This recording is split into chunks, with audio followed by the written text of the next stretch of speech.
ಬೆಂಗಳೂರಿನಲ್ಲಿ ಮೆಟ್ರೋ ರೈಲೊಂದು ಹಳಿ ತಪ್ಪಿತ್ತು.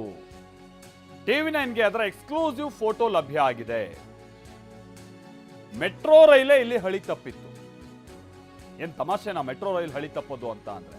ಬಟ್ ಈ ವಿಷಯ ಏನಾಗಿರೋದು ಅಂತ ಅಂದ್ರೆ, ಈ BMRCL ಡ್ರೈವರ್ಲೆಸ್ ಮೆಟ್ರೋ ಟ್ರೈನ್ಗಳನ್ನ ಬಳಸ್ಕೊಳ್ತಾ ಇದೆ. ನಿಮ್ಗೆ ಅದು ಗೊತ್ತಿರ್ಬೋದು. ಅದೇ ರೀತಿಯಾದಂಥ ಒಂದು ಡ್ರೈವರ್ಲೆಸ್ ಮೆಟ್ರೋದ ಅಥವಾ ಮೆಟ್ರೋ ಟ್ರೈನ್ನ ಪರೀಕ್ಷೆ ನಡೆಸುವಂಥ ಸಂದರ್ಭದಲ್ಲಿ ಅದು ಹೀಗೆ ಹಳಿ ತಪ್ಪಿರೋದು. ಡ್ರೈವರ್ಲೆಸ್ ಮೆಟ್ರೋ ಟ್ರೈನ್ ಅದು ಹೆಬ್ಬಗೋಡಿ ಡಿಪೋದಲ್ಲಿ ಆಗಿರುವಂಥ ಘಟನೆ. ಇದು ತಡವಾಗಿ ಬೆಳಕಿಗೆ ಬಂದಿರುವಂಥ ಘಟನೆ. ಜನವರಿ 15ನೇ ತಾರೀಕಿನಂದು ಬೆಳಗ್ಗೆ 5:30ಕ್ಕೆ ಹಳಿ ತಪ್ಪಿದೆ ಈ ಟ್ರೈನು ಅನ್ನೋದು ತಿಳಿದು ಬರ್ತಾ ಇದೆ. ಬೊಮ್ಮಸಂದ್ರ ಮೆಟ್ರೋ ಕಡೆ ತೆರಳುವಂಥ ಸಂದರ್ಭದಲ್ಲಿ ಅವಘಡ ಸಂಭವಿಸಿದೆ. ಮತ್ತೊಂದು ವಿಚಾರ ಅಂತ ಅಂದರೆ, ಇದನ್ನ ಟೆಸ್ಟಿಂಗಿಗೆ ಬಳಸ್ಕೊಳ್ಳಾಗ್ತಾ ಇದ್ದಂಥ ಸಂದರ್ಭ, ಪರೀಕ್ಷೆಗೆ ಒಳಪಡಿಸಲಾಗಿದ್ದಂಥ ಸಂದರ್ಭ ಅನ್ನೋದು ಗೊತ್ತಾಗ್ತಾ ಇದೆ. ಆಮೇಲೆ ಹಾಗಂತ ಡ್ರೈವರ್ಲೆಸ್ ಮೆಟ್ರೋ ಟ್ರೈನ್ಗಳನ್ನು ಹೆಚ್ಚಾಗಿ ಬಳಸ್ಕೊಳ್ಳೋಕ್ಕೆ ಪ್ಲಾನ್ ಮಾಡ್ತಾ ಇದ್ದಾರಲ್ಲ, ಇದು ಸುರಕ್ಷತೆನಾ ಅನ್ನುವಂಥದ್ದು ಪ್ರಶ್ನೆ ಬರುತ್ತೆ. ಮೆಟ್ರೋ ಅಧಿಕಾರಿಗಳು ಅನುಮಾನ ವ್ಯಕ್ತಪಡಿಸ್ತಾ ಇದ್ದಾರೆ. ಡ್ರೈವರ್ಲೆಸ್ ಮೆಟ್ರೋ ಸುರಕ್ಷತೆ ಬಗ್ಗೆ ತನಿಖೆಗೂ ಕೂಡ ಸೂಚನೆಯನ್ನ ಕೊಡಲಾಗಿದೆ. 6 ಜನರ ಸತ್ಯಶೋಧನಾ ಸಮಿತಿಯನ್ನ BMRCL ರಚಿಸಿದೆ. ಸದ್ಯ ಈಗ ಆಲ್ರೆಡಿ 7 ಡ್ರೈವರ್ಲೆಸ್ ಮೆಟ್ರೋಗಳು ಸಂಚಾರ ನಡೆಸ್ತಾ ಇದೆ. ಈಗಾಗಲೇ ಈವನ್ ಡೆಲ್ಲಿ ಮೆಟ್ರೋಲು ಕೂಡ ಮೊದಲು ಮದ್ಯಪಾನನ ಮೆಟ್ರೋದಲ್ಲಿ ಓಡಾಡೋಕ್ಕೆ ತಗೊಂಡೋಗೋಕ್ಕೆ ಮದ್ಯವನ್ನು ತಗೊಂಡೋಗೋಕ್ಕೆ ಅವರಿಗೆ ಅವಕಾಶ ಇರಲಿಲ್ಲ. ಬಟ್ ಏರ್ಪೋರ್ಟ್ ಲೈನ್ ಯಾವಾಗ ಕನೆಕ್ಟ್ ಆಯಿತು, ಯಾಕಂದರೆ ಏರ್ಪೋರ್ಟಿಂದ ಬರೋಂಥ ಡ್ಯೂಟಿ ಫ್ರೀಯಿಂದ ತೊಗೊಂಬರೋಂಥ ಮದ್ಯವನ್ನು ಅವರು ಮೆಟ್ರೋದಲ್ಲಿ ತೊಗೊಂಡೋಗೋಕ್ಕೆ ಅವ್ರಿಗೂ ಕೂಡ ಒಂದು ಅವಕಾಶ ಮಾಡಿದರು. ಸೊ ಅದು ಐ ಥಿಂಕ್ ಡೆಲ್ಲಿ ಮೆಟ್ರೋಲು ಕೂಡ 23ರಿಂದ ಅದನ್ನು ಕೂಡ ಎಲ್ಲ ಮೆಟ್ರೋ ಮಾರ್ಗಗಳಿಗೆ ಅದನ್ನು ಕೂಡ ಅವರು ಮದ್ಯವನ್ನು 2 ಸೀಲ್ಡ್ ಬಾಟ್ಲ್ ತೊಗೊಂಡೋಗೋಕ್ಕೆ ಅವರು ಕೂಡ ಅನುಮತಿ ಕೊಟ್ಟಿದ್ದಾರೆ. ಇವಾಗ ನಮ್ಮಲ್ಲೂ ಕೂಡ ನಮ್ಮ ಈ ಯೋಜನೆಯಲ್ಲಿ ನಾವು ಕೂಡ ಇವಾಗ ಅಂತಾರಾಷ್ಟ್ರೀಯ ವಿಮಾನ ನಿಲ್ದಾಣಕ್ಕೆ ಒಂದು ಕನೆಕ್ಷನ್ ಕೂಡ ನಮ್ಮದು ಮಾಡ್ತಾಯಿದ್ದೀವಿ.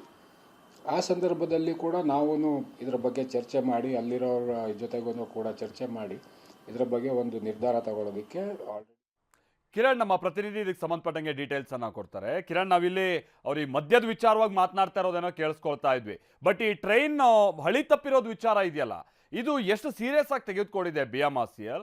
ಈಗ ಆಲ್ರೆಡಿ 7 ಟ್ರೈನ್ಗಳು ಓಡಾಡ್ತಾ ಇವೆ.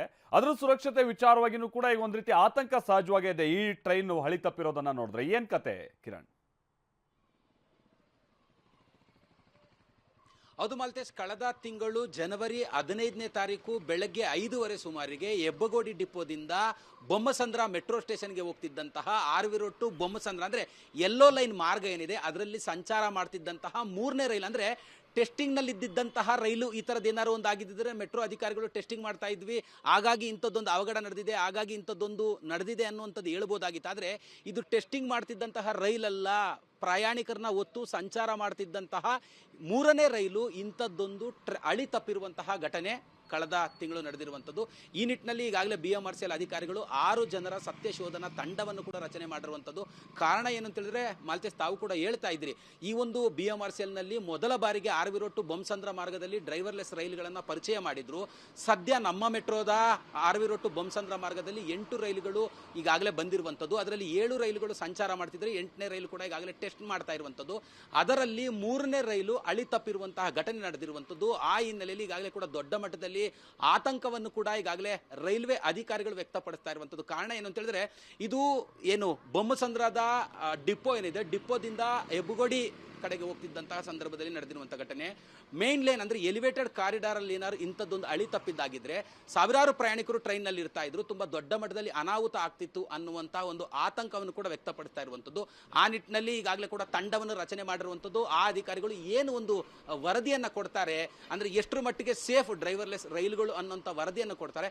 ಆ ವರದಿಯನ್ನು ಆಧರಿಸಿ ಮುಂದೆ ಬರುವಂತಹ ದಿನಗಳಲ್ಲಿ ಡ್ರೈವರ್ಸ್ ರೈಲುಗಳನ್ನು ಸಂಪೂರ್ಣವಾಗಿ ಅಡಾಪ್ಟ್ ಮಾಡ್ಕೊಳ್ಬೇಕಾ, ಇಲ್ಲ ಈಗಾಗಲೇ ಲೋಕೋ ಪೈಲಟ್ ವಿತ್ ಸಂಚಾರ ಮಾಡ್ತಿರುವಂತಹ ಸಿಸ್ಟಮ್ ಅನ್ನೇ ಮುಂದುವರಿಸಬೇಕಾ ಅನ್ನುವಂಥದ್ದನ್ನು ಕೂಡ ಮೆಟ್ರೋ ಅಧಿಕಾರಿಗಳು ತೀರ್ಮಾನ ಮಾಡುವಂತಹ ಸಾಧ್ಯತೆ ಇರುವಂಥದ್ದು.